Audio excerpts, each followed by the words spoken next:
အားလုံးမင်္ဂလာပါတွေ့ဝမ်းကနေပြန်လည်ကြိုဆိုပါရစေကျွန်တော်အခုဒီဗီဒီယိုမှာပေါ့နော် Photoshop မှာ move to သုံးလို့ရှိရင်နည်းနည်းသတိထားစေခြင်းနဲ့ setting လေးတစ်ခုရှိတယ်ဆိုတော့အဲ့ဒါလေးကိုကျွန်တော်တို့တေချာ view မဆိုင်လို့ရှိရင်ကျွန်တော်တို့တစ်ခါလေး file တွေဆွဲထည့်တဲ့အခါမှာအကုန်ကို selection ပေးလိုက်တဲ့ file တွေအကုန်လုံးပါမလာတာမျိုး group like ပေါ့နော်ကိုက group ဖွဲ့ထားတဲ့ဟာတွေကိုကျွန်တော်တို့ဟိုဘက် file ရွှေ့ပြောင်းလုပ်ချင်တယ်ဒါပေမဲ့ပါမလာဘူးအဲ့ဒါဆိုလို့ရှိရင်ကျွန်တော်အခုပြပြမယ့် setting လေးကိုသိဖို့လိုပါတယ်အဲ့တော့ကျွန်တော်တို့ကဒီ Photoshop မှာ tools တွေอ่ะလေကျွန်တော်တို့ setting tools တစ်ခုချင်းစီမှာကျွန်တော်တို့ setting လေးတွေအသေးစိတ်လေးတွေအများကြီးပဲရှိတယ်အဲ့ဒါလေးတွေသိထားရင်တော့ပိုကောင်းတာပေါ့နော်ကျွန်တော်တို့အခုဒီဗီဒီယိုမှာဒီ move to မှာပေါ့နော် move to မှာကျွန်တော်တို့အဓိကအရေးကြီးတဲ့ setting လေးတစ်ခုရှိတယ်ပေါ့နော်ဆိုတော့အဲ့ဒါလေးကိုပြောပေးမယ်အဲ့တော့အဲ့ဒါဘာလဲဆိုတော့ကျွန်တော်တို့ဒီအပေါ်ကနော် move to ယူထားစဉ်မှာအပေါ်က control bar မှာ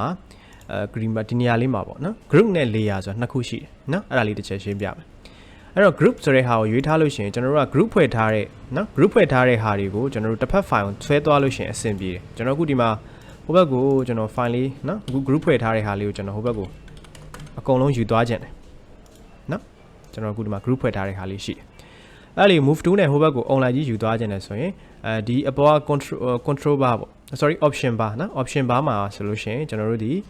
group ဆိုတဲ့ဟာလေးရွေးထားဖို့လိုတယ်နော်အဲ့တော့ဒီမှာအခုဒီတိုင်းပဲကျွန်တော် group ရွေးပြီးတော့ group ဖွဲ့ထားတဲ့ကျွန်တော်တို့ပုံနေစာတွေကိုကျွန်တော်ယူသွားမယ်ဆိုရင်အတွဲလိုက်ကြီး group လိုက်ကြီးကျွန်တော်တို့ဒီဘက်ကိုရောက်လာတယ်နော်အဲ့လိုမဟုတ်ဘဲနဲ့ကျွန်တော်တို့ကဒီမှာသွားပြီးတော့ layer ကိုရွေးထားလိုက်တယ်ဆိုလို့ရှိရင်နော် layer ကိုရွေးထားလိုက်တယ်ဆိုရင် Sona group ကိုကျွန်တော်ပြန်ယူသွားပြမယ်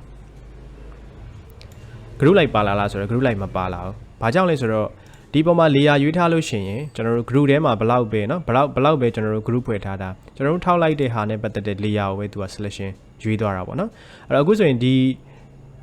3ခုပေါ့เนาะဒီ3ခုကိုကျွန်တော် group ဖွဲ့ထားတယ်เนาะဒီမှာ group ဖွဲ့ထားတယ်ကျွန်တော်ဟိုဘက်ကိုယူသွားခြင်းဒါပေမဲ့ဒီပုံမှာ layer ရွေးထားတဲ့အခါမျိုးကြရင်ကျွန်တော်တို့ထောက်လိုက်တဲ့ဟာကိုပဲသူက selection ဝင်သွားပြီးတော့เนาะဒီ group ထဲမှာရှိတဲ့ကျွန်တော်တို့ထောက်လိုက်တဲ့စာနဲ့ပတ်သက်တဲ့ layer ကိုပဲသူက selection ဝင်သွားပြီးတော့ဒီဘက်ကိုရွှေ့တဲ့အခါမှာတစ်ခုပဲပါလာလိမ့်မယ်เนาะအဲ့ဒါတော်တော်များလေးကျွန်တော်တို့ဟိုအဖြစ်များတယ်ပေါ့နော် group ဖွဲ့ထားတဲ့ online ကြီးဟိုဘက်ကိုယူသွားတယ်ဒါပေမဲ့ online ကြီးပါမလားတခုတည်းပဲပါလာတယ်ဘာကြောင့်လဲဆိုတော့ကျွန်တော်တို့ကဒီမှာ layer ဆိုတဲ့ဟာကိုရွေးထားလို့ပါဒီမှာ layer ရွေးထားရင်ကျွန်တော်တို့ group ထဲမှာရှိတဲ့ layer တစ်ခုချင်းစီကို selection မှတ်လို့ရတယ်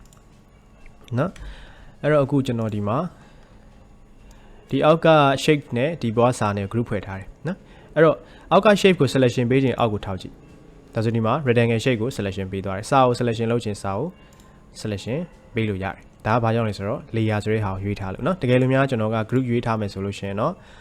group လိုက်ကြီးပါသွားမှာပေါ့เนาะ group လိုက်ကြီးပါသွားလိမ့်မယ်ဆိုတော့ဒါကြီးဟိုဘက်ကို online ကြီးဆွဲသွားလို့ရတယ်เนาะအဲ့ဒါလေးတစ်ချက်သတိထားပေးပါအဲ့တော့ဟို file တစ်ဖက်ကနေတစ်ဖက်ကို file တွေ group ဖွဲ့ထားတဲ့ဟာတွေကိုရွှေ့ပြောင်းလုပ်တဲ့အခါမှာကျွန်တော်တို့ layer ဆိုတဲ့ဟာကိုရွေးထားခဲ့တယ်ဆိုလို့ရှိရင်တစ်ခုစီပဲပါလာလိမ့်မယ်เนาะဒီမှာ group ရွေးထားဖို့လိုပါတယ်